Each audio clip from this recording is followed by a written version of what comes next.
How to create org chart in EdrawMax for Mac by importing an Excel document.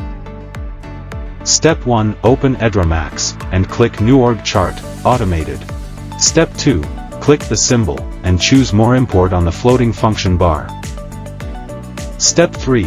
In the pop-up window, select Browse, find the Excel data related to the organization chart from the computer, and click Next. Step 4. You need to correspond to the data column of Excel for Name, Reports to, and Is Assistant. After confirming, click Next. Step 5. Select the data to be displayed in the organizational chart. Select the organization chart to display on one page at the bottom, and click Finish. You can also add phone, email, and other information here. The organizational chart has been created successfully.